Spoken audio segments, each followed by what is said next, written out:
Yo, Ron Murray, Mr. High School Holler. Glitz out, you did. Ron Murray, Mr. High School Holler, the biggest champions only at the big station. And who do we got in the building? Those 6A D2 state champion, Little Elm Lobos, and MVP, Joshua Weems. What's going on, Joshua? What's going on? Hey, can we talk about the game you had against Austin Westlake? Yes, sir. Man, let's get right to it. 16 points, 8 assists, and 3 steals. 57-35. Talk about that game, Josh. It was just something that we wanted to do for the community as well as our coach. We talked about it being one of our goals from the beginning of the season, and we all knew that we had, that was the big stage, and this is what we worked up to. So we got to execute. All right, what would you say some of the things during the season that y'all did off the court that really helped y'all? Because one thing the coach talked about, especially the senior class, how tight-knit you all, being able to get to the mountaintop. What were just some moments outside of the court that brought y'all together? I feel like hanging out with each other all the time. We go out to eat together. We be at each other's house. It's just more than basketball. It's bigger than basketball with our team. We bond together very well. All right, back to the state championship game. At halftime, it was 26-10. How did y'all feel at halftime? We felt like we were doing a pretty good job, but we knew that the game wasn't over yet. So y'all kept it cool. Yeah, we had more work to do. Yeah. All right, what other moments would you say happened in the season that y'all felt that y'all could be state champions? I feel like we knew it. Well, obviously, we knew it from the beginning of the season. So at the beginning of the season, y'all knew that this could happen? Yeah, for sure. But I feel like it really clicked once we were 14-0 in district champs. We were like, okay, we really can do this. We're really gonna do this. All right, Josh, how do you get ready for game day? Game day, wake up, obviously go to school, and then after school, come home, take a nap, probably eat healthy meal, steak and eggs probably. Steak and eggs, yeah. That's healthy? Okay, you ain't got no, okay, yeah. Not no fast food, nothing. Yeah. And then get my mind right, pray every time, pray before every game. Give all glory to God, hang out with my teammates. Shout out to God. Get close to my teams for the game, make sure everybody's vibes are up, and then go into the game ready to kill. All right, what's on the pregame playlist? I got a lot of Young Boy. Hey, shout out to Young Boy. Hey, you prayed. Hey, I get you. Yeah, it's a lot going on there. Yeah. Young Boy, Gunna, just a couple of those people. All right, your senior year, what are going to be some of the things that you're going to miss as you get ready to go to college? I'm really going to miss the team, obviously, this season. This is probably my most fun season I've had. Okay. And really just the school. I really love my school. It's really a community because we're the only school in our district. We're a single high school district, and it's a family. I'm going to miss it. And not just a family, y'all literally made history. Y'all won the first ever state championship at Little Elm. How does that feel to be part of that history? It feels amazing. Obviously it's a blessing. We give all glory to God. It was a really fun process, a fun journey the whole time. Coaches, we have 4 amazing coaches. There's not one coach that I can say anything negative about.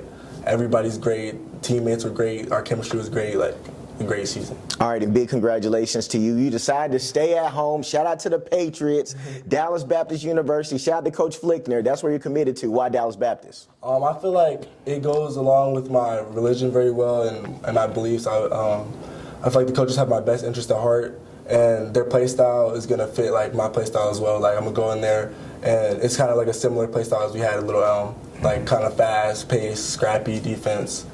Yeah, because you know Coach Flickner's team, they've almost been there. We're going to win the chip. That's one of my alma mater. Shout out to Dallas Baptist. So big shout out to Coach Flickner. What are some goals that you have as you get ready to go into your freshman year of college? I just really want to go in and make an impact any way that I can. I want to help the team win. I know we had a really good year this year, but I want to take it to the next step next year and be able to have a big role as a freshman. All right, and at Little Elm, it is 9 seniors, so Coach Barnett, he's going to have to restock and retool. But what do you think of the future for the Lobos now that you're going to be graduating? I feel like a lot of people may not know this, but Little Elm's going to have a bright future. Regardless of us having 9 seniors leave, the group of guys that we have in the gym every day, they're going to compete and they're going to work hard every day. So they're going to go out there and get some wins. Man, Joshua, I appreciate y'all pulling up. Thank you. Thank you. Ron Murray, Mr. High School Holler, the biggest.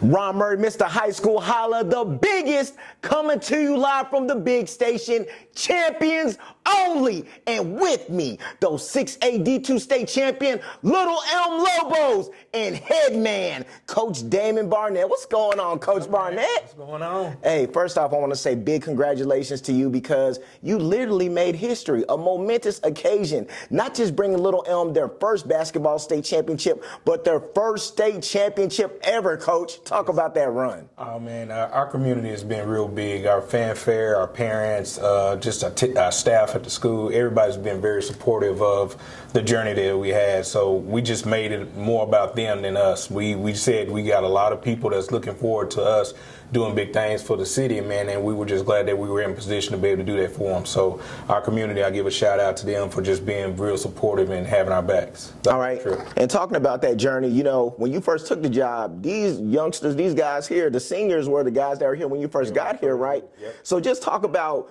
bringing that group from that moment to state championship when, you know, before that it was kind of bleak at Little Elm. Right, it was.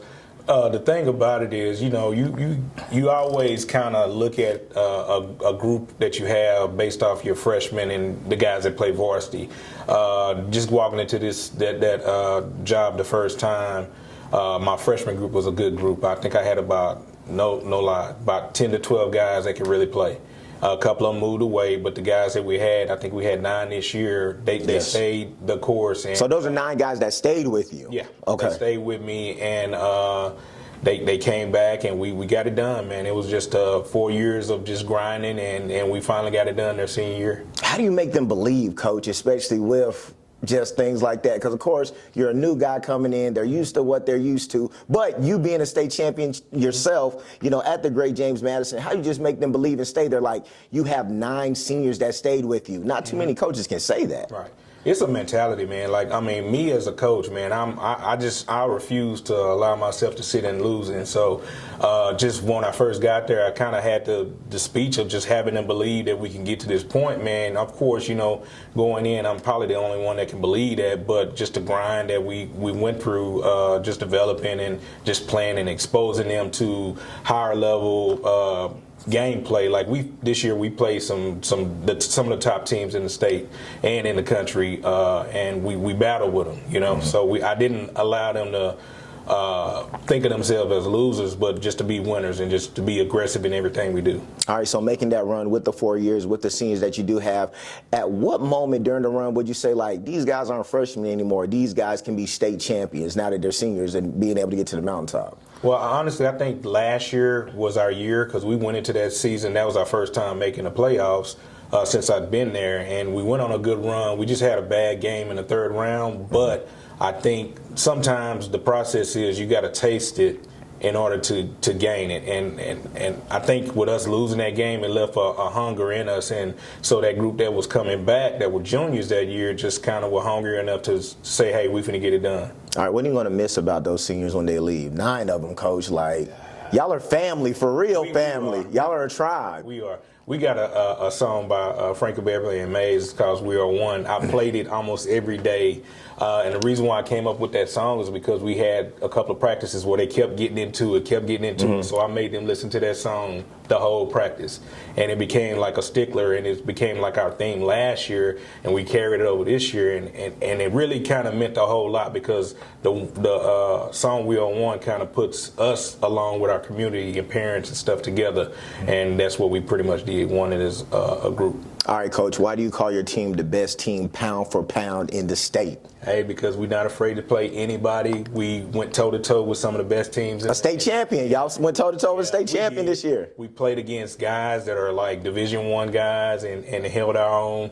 I got guys, I mean, a couple of kids that we have that didn't come today, but man, we're playing against 6'10", 6'11", like 2 or 3 of them on the team at the same time, top-notch guys that we didn't bow down. So early on in the season, before the season even started, when we played in these little shootouts and things like that, we played the best, and we showed that we could play with them. So that let us know that we had a good chance. So I want to say also big salute to you. Shout out to Coach Smith from the great James Madison. He shouted you out. You know, they went and won another state championship. You raised the state championship goal at the great James Madison. So with that, just talk about how good the basketball is in Dallas ISD, but not just Dallas ISD, the DFW area, because you won in the South and the North, Coach. Well, first off, I didn't start the tradition at Correct. Yes, he shouted you out though, because you're the most. Yeah, he shouted you out. Most recent, but Yeah. like guys like Coach Kidd, Coach Mobley, Coach Johnson, those guys did a great job there, winning state championships there. So when I got the job there, man, it was just like almost. I think our slogan was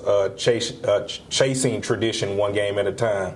And so basically, I was trying to make sure we didn't drop the ball as far as representing that school as much as we did. So that was big, just following what was already done. All right, how competitive is the Dallas-Fort Worth area for you? What do you just think about that? Man, I mean, that's where I came from, man. Right, exactly. I grew up in Dallas. I coached in Dallas for 20-plus years, man, and it's just, that's where it is, man. People can say what they want to say, but I feel like Dallas coaches are the best coaches because we're ready, because we're prepared for just about anything. So shout out to all my Dallas coaches. All right, would you say it's a difference between winning in the North and winning in the South? Because, of course, the great James Madison, sunny South Dallas, Little Elm, Frisco area, two definitely different dynamics. Is it still basketball at the end of the day, or there are differences? I think it's still basketball at the end of the day. My thing is, like, whatever you do as a coach, you got to create a culture, and that culture has to be something that they can buy into, and that's the biggest thing. The kids buying into it, regardless of what part of town you're in. If they buy into and believe in you as a coach,